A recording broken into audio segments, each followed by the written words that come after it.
Hello दोस्तों, आज के समय में नौकरी ढूँढने का मतलब है रेगिस्तान में पानी ढूँढने जैसा बन चुका है। इसलिए अधिकतर पेरेंट्स जनरल डिग्री छोड़कर प्रोफेशनल कोर्स कराना चाहते हैं, जिससे उनके बच्चों का भविष्य बेहतर हो सके। यदि प्रोफेशनल कोर्स मेडिकल क्षेत्र से संबंधित हो, तो वो सोने पे सुहागा होगा उन स्टूडेंट के लिए जो प्रोफेशनल कोर्स करना चाहते हैं। इस वीडियो में मेडिकल क्षेत्र के ऐसे कोर्स के बारे में हम बात करेंगे जिसके बिना मेडिकल क्षेत्र की कल्पना करना मुश्किल है। इस कोर्स का नाम DMLT है, डिप्लोमा मेडिकल लेबोरेटरी टेक्नोलॉजी। आप लेबोरेटरी टेक्नोलॉजी से पहचान सकते हैं कि इसमें बॉडी से संबंधित जांचें होती हैं, जिसमें ब्लड, यूरिन और अन्य सारे टेस्ट शामिल होते हैं। आप किसी भी हॉस्पिटल में जाएंगे तो सबसे पहले डॉक्टर आपके ब्लड की जांच, यूरिन जांच कराने के लिए बोलते हैं। उसके बाद ही वो आगे बढ़ते हैं और अपनी दवा देते हैं। तो आपको इस कोर्स करने के लिए क्या करना होगा, इसकी जानकारी हम इस वीडियो में देंगे, तो वीडियो में बने रहें। यह प्रोफेशनल कोर्स एक डिप्लोमा कोर्स है। इसे कंप्लीट करने के बाद आप सरकारी नौकरी और अपनी पैथोलॉजी शुरू कर सकते हैं। यदि आप DMLT कोर्स करना चाहते हैं तो वीडियो पूरी ध्यान से देखें। इसमें हम बात करेंगे DMLT कोर्स क्या होता है, DMLT कोर्स की एलिजिबिलिटी या योग्यता क्या है, DMLT कैसे करें, DMLT कोर्स के एडमिशन प्रोसेस क्या होते हैं, DMLT कोर्स की फ़ीस क्या है, DMLT कोर्स का सिलेबस क्या है, DMLT के लिए बेस्ट कॉलेज कौन सा है, इसे करने के बाद आप क्या कर सकते हैं, सैलरी कितनी होगी और कुछ अन्य महत्वपूर्ण सवाल होंगे, उन पर भी हम चर्चा करेंगे। तो वीडियो में पूरी लगातार बने रहें, ऐसे ही आपको पूरी जानकारी दे देंगे। यह एक पैरामेडिकल कोर्स होता है जिसकी अवधि 2 साल 6 महीने होती है। इन 2 साल में थ्योरी और प्रैक्टिकल नॉलेज दी जाती है और आखिरी 6 महीने में अस्पताल में इंटर्नशिप होती है। आप देख सकते हैं, पहले आपको थ्योरी की और प्रैक्टिकल की पढ़ाई दी जाएगी, उसके बाद आपकी इंटर्नशिप होगी। इंटर्नशिप के अनुसार स्टूडेंट को सैलरी भी मिलती है। जिन लोगों को DMLT के बारे में कुछ जानकारी नहीं है उन्हें मैं बता दूं, आप कभी ना कभी अस्पताल या किसी प्राइवेट क्लिनिक के लिए गए होंगे। चिकित्सा के दौरान जब डॉक्टर को समझ नहीं आता है कि आपको कौन सा रोग है, तो वो कुछ टेस्ट लिखते हैं, टेस्ट की सलाह देते हैं और मरीज सलाह के मुताबिक रिपोर्ट करवाते हैं। जिन लोगों के डायग्नोसिस का काम हो जाता है वो लैब टेक्नीशियन कहलाते हैं। यदि लैब टेक्नीशियन बनने के लिए DMLT कोर्स करना अनिवार्य है। आशा करता हूं कि आपको अंदाज़ा होगा DMLT कोर्स क्या होता है। तो आपको पता ही होगा DMLT कोर्स क्या होता है। DMLT कोर्स करने के लिए योग्यता मतलब एलिजिबिलिटी क्या होगी। DMLT कोर्स के योग्यता के बारे में बात करें तो इसमें न्यूनतम 12th पास मतलब आपकी 12th हो जानी चाहिए। 12वीं जिसे बोलते हैं हिंदी में। 12वीं में फिजिक्स, केमिस्ट्री, बायोलॉजी लेकर कम से कम 50% मतलब 50% आपके मार्क्स या परसेंटेज होनी चाहिए। यदि आप SC और ST कैटेगरी में आते हैं तो न्यूनतम 45% या 45% होनी चाहिए। ध्यान देने वाली बात है, यदि 12वीं में किसी के पास फिजिक्स, केमिस्ट्री के साथ बायोलॉजी ना होकर मैथमेटिक्स है, वे कोर्स के लिए योग्य नहीं माने जाएंगे।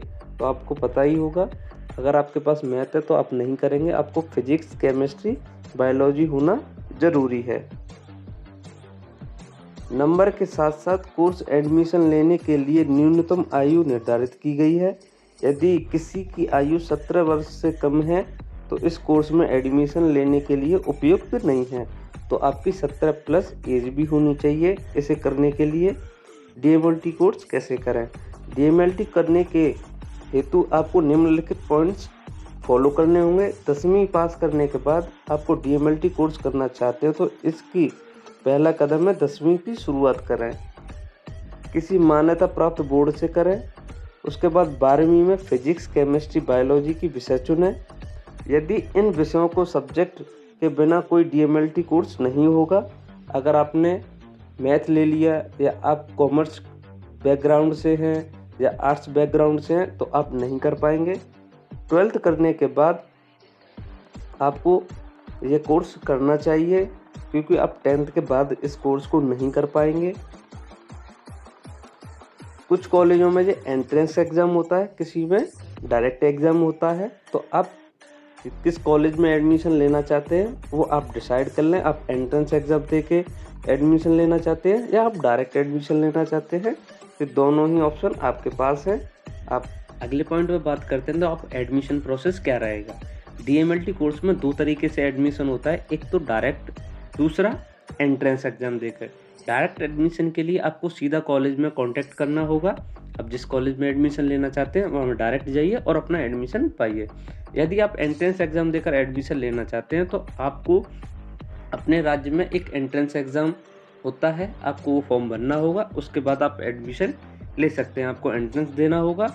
एंट्रेंस देने के बाद आपकी काउंसलिंग होगी, उसके बाद आपको कॉलेज मिल जाएगा और अपना एडमिशन ले सकते हैं। तो आपको कैसे फॉर्म भरना है वो आप अपने राज्य की वेबसाइट पर जाके जो भी कराते हैं। आप MP के हैं तो MP में, राजस्थान के तो राजस्थान, UP के हैं तो UP की साइट पर देख सकते हैं। DMLT कोर्स की फ़ीस, DMLT कोर्स की फ़ीस 2 चीज़ों के ऊपर निर्भर रहती है, जैसे सरकारी कॉलेज और प्राइवेट कॉलेज के रेपुटेटेड कॉलेज और निजी कॉलेज में कोई निर्धारित फ़ीस नहीं होती है। इसमें 1 लाख से 2 लाख, 3 लाख, 4 लाख भी हो सकती है और थोड़ी कम भी हो सकती है। और सरकारी कॉलेज में 30,000 से 60,000 तक फ़ीस रह सकती है। तो आप किस कॉलेज में जाना चाहते हैं, प्राइवेट में मतलब नॉर्मल कॉलेज में जाना चाहते हैं या हाई कॉलेज में जाना चाहते हैं, जो रेपुटेड कॉलेज होते हैं उनमें जाना चाहते हैं, तो आपको ज़्यादा फीस देनी होगी। आप किसी गवर्नमेंट कॉलेज में एंट्रेंस दे के एडमिशन पा लेते हैं तो आपकी कम फीस में काम हो जाएगा।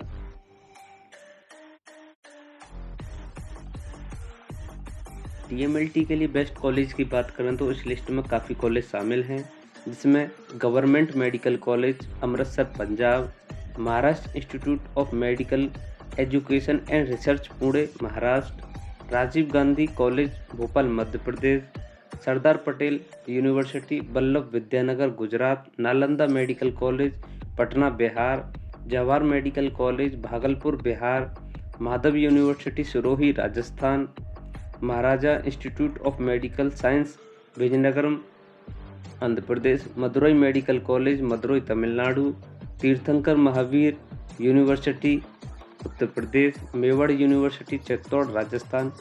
ऐसे ही काफ़ी कॉलेज हैं। तो आप अपने पास जो भी कॉलेज हो प्राइवेट सरकारी तो उसमें एडमिशन ले सकते हैं जो आपके पास हो। और आप राजस्थान, बिहार, UP, MP जहाँ के भी हो आप वहाँ के एंट्रेंस एग्ज़ाम दीजिए और एडमिशन पाइए। DMLT के बाद क्या करें। DMLT कोर्स पूरा करने के बाद आपके सामने ढेर सारे रास्ते खुल जाते हैं, जिसमें आप नौकरी करना चाहते हैं तो नौकरी कर सकते हैं और अपनी एजुकेशन क्वालिफ़िकेशन को आगे बढ़ाना चाहते हैं तो उसे भी बढ़ा सकते हैं। क्वालिफ़िकेशन को बढ़ाने के लिए आप BMLT कर सकते हैं, bachelor in medical laboratory technology. BMLT के बाद नौकरियां, DMLT के बाद आपके पास देश और विदेश में काम करने का मौका मिलता है। आप सरकारी अस्पताल की लैबों में काम कर सकते हैं, निजी अस्पताल में, नर्सिंग होम में लैब टेक्नीशियन के रूप में भी काम कर सकते हैं। खुद की मेडिकल लैब खोल सकते हैं जिसमें आप उनकी ब्लड की जांच कर सकते हैं। बड़ी कंपनियों में लैब टेक्नीशियन के लिए वैकेंसी होती हैं जिसमें आप अप्लाई करके भी नौकरी पा सकते हैं। NGO में भी आप प्राइवेट के तौर पर काम कर सकते हैं। इसके अलावा ब्लड कैंप के रूप में भी आप काम कर सकते हैं। DMLT के बाद सैलरी की बात करें तो वहीं आप सरकारी क्षेत्र में वर्क करेंगे तो वहाँ सैलरी काफ़ी अच्छी रहती है। आपकी शुरुआत 25 से 30 हज़ार के बीच होगी।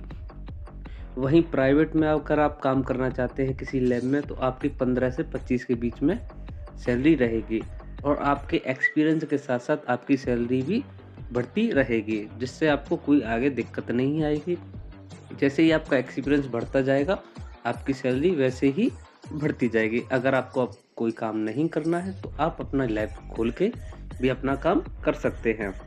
हमारी वीडियो आपको अच्छी लगी है तो लाइक करें, सब्सक्राइब करें, दोस्तों के साथ शेयर करें।